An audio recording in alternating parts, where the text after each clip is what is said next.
Hello mga kaangas. So it's 6 AM ng umaga. So after ko magkape, nag-walking muna tayo mga kaangas sa tabing dagat.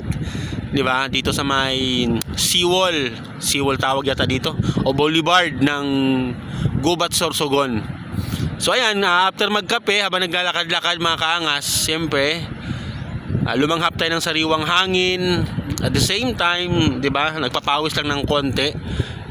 And then, syempre bonus na itong napakagandang tanawin.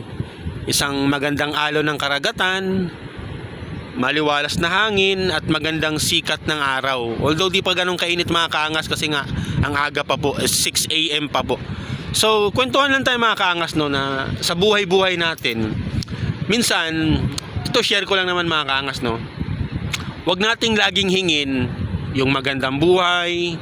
Huwag nating laging hingin na kung ano mo yung mga bagay-bagay na kumbaga magiging madali para sa atin. Bagkos hingin natin na bigyan tayo ng malakas na pangatawan, matalinong pag-iisip para harapin yung mga pagsubok sa ating buhay mga kaangas.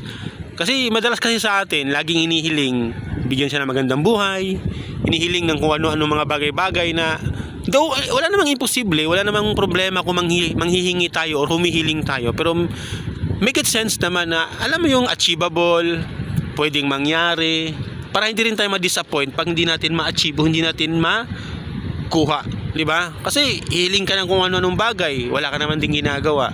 So it's useless, di ba? Hihiling ka ng magandang pangangatawan, hihiling ka ng magandang kalusugan, pero anong ginagawa mo? Puro ka inom, puro ka bisyo, puro ka pagpupuyat, 'di ba? Puro ka problema. So paano ka magkaroon ng magandang pangangatawan, 'di ba? Hihiling ka ng magandang buhay. Pero anong ginagawa mo? Hindi ka din naman nagtatrabaho ng maayos. 'Di ba? Napakabatugan mo. Hindi ka nagag-grind ng maayos. So paano ka nga magkakaroon ng magandang buhay? So minsan mga kaangas, ingat din sa mga hinihiling natin. Iisipin din natin kung achievable ba ito, doable ba ito, o pwede bang mangyari. Kasi hindi porket nakahiling ka is, 'di ba, yun na yun. Siyempre kung nanghiling ka o nagdasal ka, make sure na gagawin mo rin. Kasi hindi ibibigay sa iyo yan kung wala kang gagawin. It's very impossible. 'Di ba? Hindi naman sa discourage ko kay mga kaangas, pero kasi para sa akin mga kaangas, simple lang ang buhay. Lahat ng tao humihiling. Lahat ng tao baga nagdarasal o 'di ba? O lahat lahat talaga is may mga hinanaing. Pero bakit hindi lahat is dinidinig, hindi lahat is binibigyan, hindi lahat is nakakamit yung mga hinihiling nila?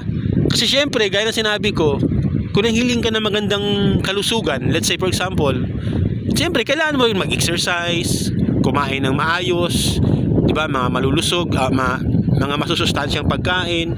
Hindi yung nanghiling ka lang ng magandang kalusugan pero napakalakas mo iminom, napakalakas mo magyosi, puro ka disco, puro ka pagpupuyat, 'di ba? Wala kang ehersisyo. So it's useless. So again, ulitin ko mga kaangas no, sa kwentuhan natin ito.